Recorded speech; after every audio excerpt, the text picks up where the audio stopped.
2025లో నేను strategy change చేశాను, indicators change చేశాను, కానీ ప్రాఫిట్స్ రావట్లేదు. ఇంకా ఏమైనా చేంజ్ చేయాలా అని ఆలోచిస్తున్నారా? ఎస్, మీరు చేంజ్ చేయాలి. అదే మీ థింకింగ్. యూట్యూబ్లో మీరు 100 రకాల స్ట్రాటజీలు చూసుంటారు, కానీ నిజానికి ఏదైనా ఒక్క స్ట్రాటజీని 100 సార్లు ప్రాక్టీస్ చేశారా? ఖచ్చితంగా చేసుండరు.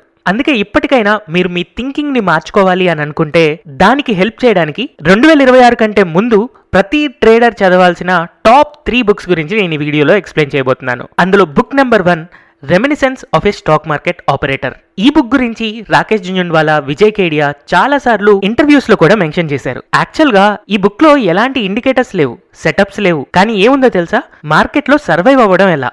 ఈ ఒక్క విషయం మనకు అర్థమయ్యి మార్కెట్లో మనం కంటిన్యూస్ గా సర్వైవ్ అవుతుంటే ఆటోమేటిక్ గా ప్రాఫిట్స్ వస్తాయి. ఈ బుక్ నేను చదువుతున్నప్పుడు నాకు బాగా నచ్చిన ఒక లైన్ ఉంది. It never was my thinking that made the big money, it was my sitting. అంటే తను చెప్పింది ఏంటంటే మనీ తనకి ట్రేడింగ్ వల్ల రాలేదు, వెయిట్ చేయడం వల్ల వచ్చింది అని. ఈ బుక్ ఎప్పుడు రాశారో తెలుసా? 1923లో, అంటే 102 సంవత్సరాల క్రితం. అప్పటికి ఇప్పటికీ స్టాక్ మార్కెట్లో ఏది మారలేదు. ఎందుకో తెలుసా?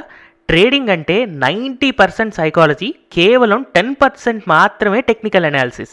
అయితే మనం అందరం యూట్యూబ్ చూస్తూ టెక్నికల్ అనాలిసిస్లో టార్గెట్ ఎక్కడ, స్టాప్ లాస్ ఎక్కడ, ఎంట్రీ ఎక్కడ, ఎగ్జిట్ ఎక్కడ ఇలా ఆలోచిస్తూ ఉంటాం. కానీ స్టాక్ మార్కెట్ మీద నేనేమైనా ఈగో చూపిస్తున్నానా, నాకేమైనా ఓవర్ కాన్ఫిడెన్స్ ఉందా, ఇలా ఎవరు ఆలోచించరు. అయితే ఈ బుక్లో డిస్కస్ చేసింది అదే. నార్మల్ రిటైల్ ట్రేడర్స్కి ఎందుకు ఈగో ఉంటుంది, ఓవర్ కాన్ఫిడెన్స్ ఉంటుంది, దీనివల్ల వాళ్ళు ఎలా డబ్బులు పోగొట్టుకుంటారు అనే విషయాలు మనకి ఈ బుక్ ద్వారా తెలుస్తాయి. మీలో ఎంతమంది నేను ఓవర్ ట్రేడింగ్ చేశాను అని ఒప్పుకుంటారు? అయితే ఈ ఓవర్ ట్రేడింగ్ అనేది ఇప్పుడే కాదు, 100 సంవత్సరాల క్రితం కూడా జరిగేది. అప్పట్లోనే జెస్సీ లివర్మోర్ కరెక్ట్ ట్రేడ్స్ లో the power of sitting tight గురించి ఎక్స్ప్లెయిన్ చేశారు. అండ్ అలాగే మీరు ఏమనుకుంటున్నారు? ఆపరేటర్స్, మ్యానిపులేటర్స్ లేదా లిక్విడిటీ క్రియేటర్స్ వీళ్ళందరూ రీసెంట్ గా లాస్ట్ 5 ఇయర్స్ నుంచో 10 ఇయర్స్ నుంచో లేదా 15-20 ఇయర్స్ నుంచి ఉన్నారు అని అనుకుంటున్నారా? కాదు, 100 ఇయర్స్ బ్యాక్ నుంచి ఉన్నారు. ఈ బుక్లో అలాంటి ఆపరేటర్స్ ఎలా మ్యానిపులేట్ చేస్తారు, ప్రైజ్ని, లిక్విడిటీని ఎలా వాడుకుంటారు, అందులో మనం ఎలా ట్రాప్ అవుతాము అనేది మనం నేర్చుకోవచ్చు. అండ్ అలాగే అప్పుడప్పుడు మనం ట్రేడింగ్ చేస్తున్నప్పుడు లాసెస్ రావడం అనేది చాలా కామన్.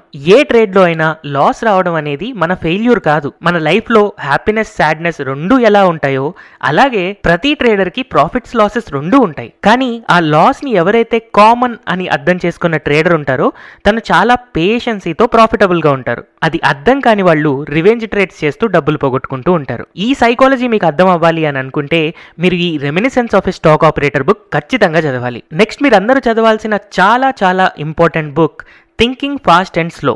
డానియల్ కెన్మెన్ రాసిన ఈ బుక్ లో నాకు చాలా బాగా నచ్చిన లైన్ ఏంటంటే, nothing in life is as important as you think it is while you are thinking about it. ఈ లైన్ లో చాలా డీప్ సైకాలజీ అండ్ ఇన్ఫాక్ట్ చాలా ట్రూత్ ఉంది. మన లైఫ్ లో మనకేమైనా ప్రాబ్లం వచ్చినా, లాస్ వచ్చినా లేదా చాలా కష్టమైన పరిస్థితి వచ్చినా ఆ టైంలో అది మన బ్రెయిన్కి చాలా పెద్దగా కనపడుతుంది. కానీ కొంతకాలం గడిచాక వెనక్కి చూసుకుంటే ఆ ప్రాబ్లం ఏమీ అంత పెద్దది కాదు కదా, ఆ టైంలో నేను ఎందుకు అలా రియాక్ట్ అయ్యాను అని అనిపిస్తుంది. నిజమే కదా? మీరందరూ ఇది ఆల్రెడీ ఫేస్ చేసే ఉంటారుగా. ఇలా ఈ బుక్లో మన బ్రెయిన్ ఎలా ఆలోచిస్తుంది. మన బ్రెయిన్లో 2 సిస్టమ్స్ ఉంటాయి. సిస్టమ్ 1 ఫాస్ట్, ఎమోషనల్, ఇంపల్సివ్గా ఉంటే సిస్టమ్ 2 స్లో, లాజికల్, డిసిప్లైన్ ఉంటుంది. ఈ రెండిటి ఇంపాక్ట్ మన మీద ఎలా ఉంటుంది, దీనివల్ల మనం ఎలా రాంగ్ డెసిషన్స్ తీసుకుంటాము. And as a human being మనం అందరం కూడా లాసెస్ని చాలా అసహ్యించుకుంటాం, కానీ ప్రాఫిట్స్ని పెద్దగా లవ్ చేయం. ఈ బయాస్ వల్లే చాలా మంది రివెంజ్ ట్రేడింగ్ చేస్తూ ఉంటారు. అండ్ ఈ బుక్లో చాలా బాగా చెప్పింది ఏంటో తెలుసా? మీకు కాన్ఫిడెన్స్ ఉంటే ప్రాఫిట్ రాదు, ఎక్యురసీ ఉంటే వస్తుంది. కానీ confidence is equal to accuracy కాదు. అండ్ మనం టెక్నికల్ అనాలిసిస్ ఫాలో అవుతున్నప్పుడు మన ఇంట్యూషన్ చెప్తుంది ఇది పెరుగుతుంది అని. కానీ ఎప్పుడైతే మార్కెట్లో అన్సర్టినిటీ ఉంటుందో అలాంటప్పుడు ఎలాంటి టెక్నికల్ అనాలిసిస్ పనిచేయదు. దానివల్ల మన ఇంట్యూషన్ రాంగ్ అవుతుంది, మన ట్రేడ్స్ ఖచ్చితంగా ఫెయిల్ అవుతాయి. ఈ బుక్ చదివాక మీకు ఏమర్థమవుతుందంటే మార్కెట్ మనల్ని చీట్ చేయట్లేదు, మీ బ్రెయినే మిమ్మల్ని చీట్ చేస్తుంది. మోస్ట్లీ మనం ట్రేడ్ చేసేటప్పుడు మన సిస్టమ్ 1ని యూజ్ చేస్తాం, అందుకనే ఎమోషన్స్ ఎక్కువగా ఉంటాయి. కానీ సిస్టమ్ 2ని, లాజిక్ని ఎలా యూజ్ చేయాలి అనేది మీకు ఈ బుక్ చదివితే తెలుస్తుంది. అండ్ ఫైనల్గా నా ఫేవరెట్ బుక్ ట్రేడ్ లైక్ ఏ స్టాక్ మార్కెట్ విజార్డ్. ఈ బుక్ పర్సనల్గా నాకు ఒక గోల్డెన్ రూల్ నేర్పించింది. అదేంటో తెలుసా? Being wrong is okay but staying wrong is deadly. అయితే మార్కెట్లో నేను ఏదైనా తప్పు చేస్తే పర్వాలేదు, కానీ అదే తప్పుని రిపీటెడ్గా చేస్తూ నాలో ఏం మార్పు లేకపోతే అది చాలా పెద్ద తప్పు అవుతుంది. అయితే ఇందాక నేను చెప్పిన 2 బుక్స్ సైకాలజీ మీద ఎక్కువ కాన్సన్ట్రేషన్ ఉంటాయి, కానీ ఈ బుక్లో మీకు సైకాలజీతో పాటు టెక్నికల్ అనాలిసిస్ కూడా ఉంటుంది. మార్క్ మినర్విని మేజర్గా స్ట్రాంగ్ స్టాక్స్లో అండ్ స్ట్రాంగ్ మార్కెట్స్లో మాత్రమే ట్రేడ్ చేయమని సజెస్ట్ చేస్తూ ఉంటాడు. అండ్ ఈ బుక్లో అతను మనకి ఇచ్చిన మంచి సజెషన్ ఏంటంటే ఎన్నిసార్లైనా లాసులు తీసుకోండి, కానీ చిన్న చిన్న లాసులు తీసుకోండి. అండ్ అలాగే మీరు ఏదైనా ట్రేడ్లో విన్ అవుతుంటే అది చాలా పెద్దగా విన్ అయ్యేలాగా చూసుకోండి. చిన్న చిన్న విన్స్ మనకు వద్దు, పెద్దగా సంపాదించడానికే ట్రై చేద్దాం అని చెప్తూ ఉన్నాడు. అండ్ అలాగే మీరేమనుకుంటున్నారు, మీరు ఒక స్టాక్ని సెలెక్ట్ చేస్తే అది ఖచ్చితంగా పెరగాలి, దానికి ఒక 90% ఛాన్స్ ఉంది. ఆ 90% ఛాన్స్ని ఎక్యురసీ అనుకుంటే, అండ్ అలాగే ఆ స్టాక్లో 10,000 పెట్టి ట్రేడ్ చేయాలా, 1,00,000 పెట్టి ట్రేడ్ చేయాలా, ఇలా మనం మనీని పెట్టేదాన్ని పొజిషన్ సైజింగ్ అనుకోవచ్చు. సో ఇప్పుడు మీకు ఒక చిన్న క్వశ్చన్ ఏంటి అంటే, ఎక్యురసీ ఇంపార్టెంటా, పొజిషన్ సైజింగ్ ఇంపార్టెంటా? చాలా మంది అనుకుంటూ ఉంటారు 90% ఎక్యురసీ ఉంటుంది కదా, ఎక్యురసీయే ఇంపార్టెంట్ అనుకుంటారు. కానీ ఈ బుక్ చదివిన తర్వాత ఎవరైనా సరే పొజిషన్ సైజింగ్ ఇంపార్టెంట్ అని అర్థం చేసుకుంటారు. అండ్ అలాగే ఈ బుక్ ని చదివినప్పుడు ట్రెండ్ ఈజ్ యువర్ ఫ్రెండ్ అని కూడా అర్థం చేసుకుంటారు. మార్కెట్ అప్ ట్రెండ్ లో ఉంటే మాత్రమే మనం ట్రేడ్ చేయాలి, అదే ఒకవేళ డౌన్ ట్రెండ్ లో ఉంటే లేదు రేపటి రోజున పెరగచ్చు అని నార్మల్ ప్రెడిక్షన్స్ చేయకూడదు అని అర్థం చేసుకుంటారు. అయితే ఈ బుక్ రాసిన ట్రేడర్స్ అందరికీ లాసెస్ రాలేదా అంటే వచ్చాయి. నా ఫేవరెట్ ఆథర్ మార్క్ మినర్వినికి అయితే చాలా చాలా పెద్ద లాసెస్ వచ్చాయి. కానీ అతను రికవర్ అయ్యాడు, మళ్ళీ గ్రో అయ్యాడు. దేనివల్ల అంటే అతను తన మిస్టేక్స్ని యాక్సెప్ట్ చేసి మళ్ళీ దాన్ని రిపీట్ చేయకుండా ఉన్నాడు. సో ఇలా ఈ 3 బుక్స్ గనక చదివితే మీ స్ట్రాటజీ మారదు, పూర్తిగా మీరే మారిపోతారు.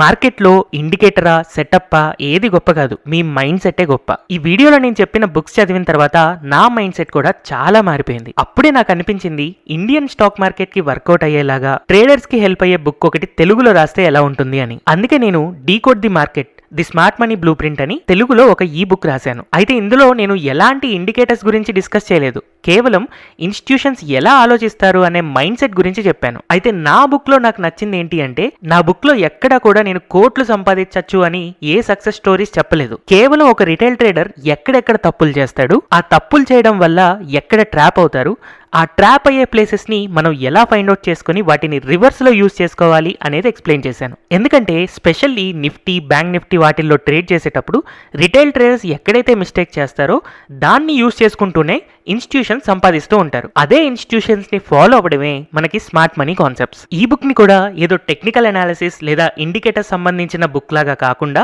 సైకాలజీకి సంబంధించిన బుక్ లాగా మీరు అర్థం చేసుకోవచ్చు. Anyhow, reminiscence of a stock operator, thinking fast and slow, trade like a stock market wizard, మీరు ఈ 3 బుక్స్ ని ఖచ్చితంగా చదవాలి అనేదే నా టాప్ ప్రిఫరెన్స్. ఈ బుక్స్ మీకు అమెజాన్, ఫ్లిప్కార్ట్ అండ్ చాలా బుక్ స్టోర్స్ లో కూడా దొరుకుతాయి. ఇఫ్ పాసిబుల్ నేను అమెజాన్ లింక్స్ కూడా ఈ కింద కమెంట్ సెక్షన్ లో పెడతాను. మళ్ళీ ఒకసారి రిపీట్ చేస్తున్నాను, స్టాక్ మార్కెట్ లో మీకు టెక్నికల్స్ అనేది కేవలం 10% మాత్రమే హెల్ప్ అవుతాయి.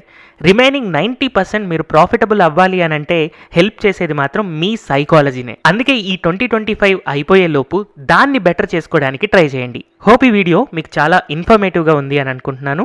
ఈ వీడియో కనుక మీకు నచ్చినట్టయితే don't forget to like, share and subscribe to Telugu stock channel. Thank you everyone for watching this video.